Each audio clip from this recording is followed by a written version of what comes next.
जरा सोचिए, पाकिस्तान की एक सुनसान सड़क, रात का घना अंधेरा और एक आदमी अपनी जान बचाने के लिए भाग रहा है। तभी एक तेज रफ्तार आर्मी ट्रक आता है और उसे बेरहमी से कुचल देता है। और जब धूल छनती है तो स्टीयरिंग व्हील पर एक नाजुक सी लड़की बैठी दिखाई देती है। जिसे उसने मारा वो कोई दुश्मन फौजी नहीं, बल्कि उसी के ससुराल का एक वफादार नौकर था। ये लड़की कोई पाकिस्तानी नहीं थी, ये थी भारत की एक बेटी, एक रॉ एजेंट सहमत खान। तो सवाल ये उठता है कि सहमत उस ट्रक में क्यों थी और उसने ऐसा क्यों किया। इस क्यों का जवाब जानने के लिए हमें सहमत खान की पूरी कहानी में उतरना होगा। एक ऐसी लड़की की कहानी जिसने 1971 में, जब भारत और पाकिस्तान के बीच जंग के बादल मंडरा रहे थे, तब इसी सवाल का जवाब अपने लहू से लिखा था। ये कहानी है कश्मीर की एक कॉलेज स्टूडेंट सहमत की। उसकी जिंदगी बिल्कुल आम थी।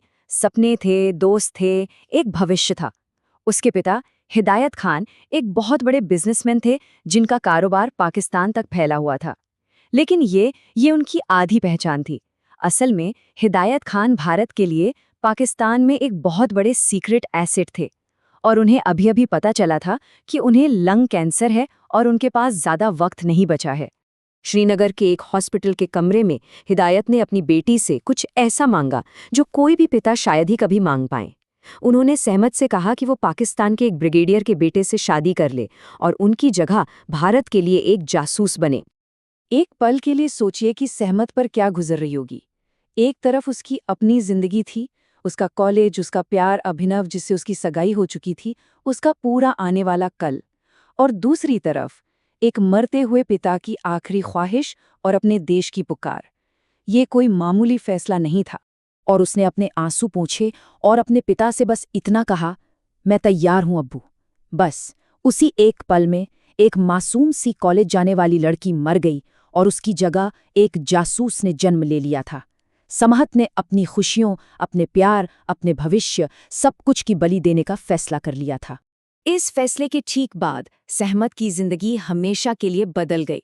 उसे तुरंत भारत की इंटेलिजेंस एजेंसी रॉ के हवाले कर दिया गया। अब देखिए, उसे एक एजेंट बनाने के लिए सालों का वक्त नहीं था, सिर्फ कुछ हफ्ते थे, क्योंकि जंग दरवाजे पर दस्तक दे रही थी।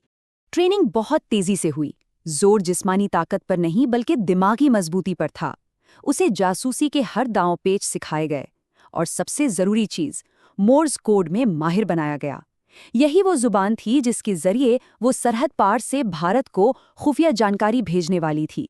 और फिर वो दिन आ गया। सहमत की शादी हुई और वो सहमत खान से बेगम सहमत इकबाल सैयद बनकर रावलपिंडी पहुंच गई। यानी अब वो दुश्मन के घर में उनके दिल में दाखिल हो चुकी थीं। सहमत ने इतनी खूबी से एक आदर्श बहू का किरदार निभाया कि कोई सोच भी नहीं सकता था।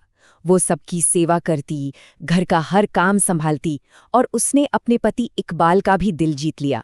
वो एक परफेक्ट बहू थी जिसके चेहरे की मासूमियत के पीछे एक शातिर जासूस छिपा था। दिन में वो एक आदर्श बहू होती और रात के अंधेरे में एक जासूस।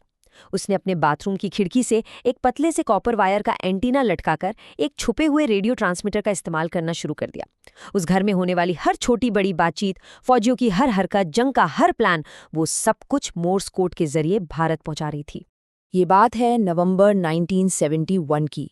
जंग बस कुछ ही दिन दूर थी और सहमत को एक ऐसी खुफिया जानकारी मिलने वाली थी जो इंडियन नेवी को घुटनों पर ला सकती थी। ये उसकी जासूसी का और उसकी जिंदगी का सबसे बड़ा इम्तिहान था। एक रात उसे अपने ससुर ब्रिगेडियर सैयद की स्टडी में एक टॉप सीक्रेट फाइल हाथ लगी। उसमें पाकिस्तान की सबसे खतरनाक पनडुब्बी PNS गाजी का जिक्र था और प्लान था भारत के गौरव INS विक्रांत को डुबोना। अगर विक्रांत डूब जाता तो भारत ये जंग शायद शुरू होने से पहले ही हार जाता। सहमत ने एक पल भी नहीं गंवाया। उसने तुरंत गाजी का पूरा रूट और उसके कोऑर्डिनेट्स भारत भेज दिए। इसी जानकारी के दम पर इंडियन नेवी ने एक जबरदस्त जाल बिछाया। उन्होंने विक्रांत को चुपके से अंडमान में छिपा दिया और विशाखापट्टनम में ये झूठी खबर फैलाई कि विक्रांत वहीं है। गाजी इस धोखे में आ गई और 3 दिसंबर की रात को INS राजपूत ने डेप्थ चार्जेस से हमला कर गाजी को हमेशा के लिए समंदर में दफन कर दिया। भारत के लिए ये एक बहुत बड़ी जीत थी। लेकिन इस जीत की सहमत को एक भयानक कीमत चुकानी पड़ी। सैयद परिवार का एक पुराना वफादार नौकर था, अब्दुल। उसे सहमत पर शक होने लगा था।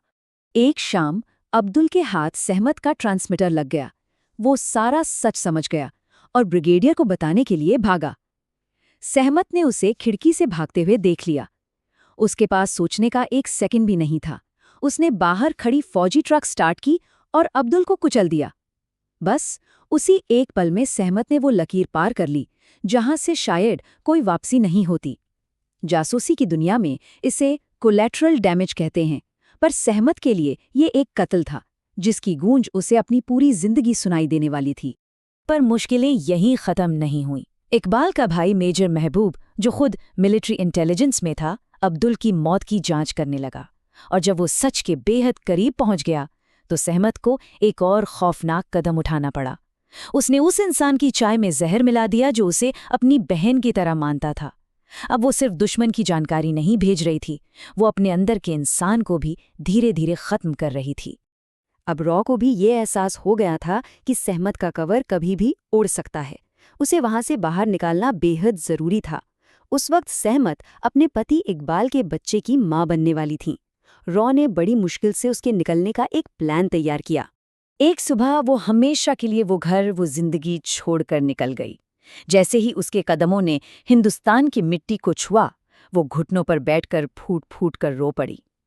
हाँ, उसने अपना वादा निभाया था, देश का गौरव बचाया था, लेकिन जिन लोगों को उसने मारा था, जिन्हें धोखा दिया था, उनके चेहरे उसे एक पल के लिए भी सोने नहीं देते थे। वो वापस तो आ गई, पर पूरी तरह से टूट चुकी थी। भारत लौटकर उसने एक गुमनाम जिंदगी चुनी। उसने अपने परिवार के करोड़ों की दौलत को हाथ तक नहीं लगाया। वो प्रायश्चित करने के लिए पंजाब के मलेरकोटला में जाकर बस गई। पता है कहाँ? ठीक उसी जगह जहां उसके पहले शिकार अब्दुल का परिवार रहता था। उसने एक बेटे को जन्म दिया, समर, जो बड़ा होकर खुद इंडियन आर्मी में शामिल हुआ। पर सहमत ने फिर कभी शादी नहीं की, यहाँ तक कि अपने मंगेतर अभिनव को भी मना कर दिया, जो सालों साल उसका इंतजार करता रहा। उसने अपनी बाकी की जिंदगी गरीब बच्चों को पढ़ाते हुए खामोशी से गुजार दी। उसकी विरासत का सबसे बड़ा सबूत शायद एक नंबर है, 0, 0। ये वो संख्या है जो बताती है कि उसने देश के लिए अपनी जान दांव पर लगाने के बदले कितने अवार्ड या सम्मान लिए। उसने कभी कोई पहचान नहीं चाही। वो हमेशा के लिए परछाइयों में गुम हो जाना चाहती थी। सालों बाद जब एक लेखक को उसकी कहानी के बारे में पता चला, तो सहमत ने उनसे सिर्फ एक ही वादा लिया, मेरा नाम मत लिखना और मेरी पहचान कभी किसी को मत बताना। वो आखिरी दम तक नहीं चाहती थी कि उसकी वजह से उसके परिवार पर कोई आंच आए। सहमत खान ने 2018 में इस दुनिया को अलविदा कह दिया। वो आई, उसने अपना फर्ज निभाया और खामोशी से अंधेरे में वापस लौट गई। और ये कहानी हमें ये सोचने पर मजबूर करती है कि हमारे आसपास, हमारी दुनिया में ऐसे कितने गुमनाम नायक हैं जिनके बलिदानों पर हमारा आज खड़ा है।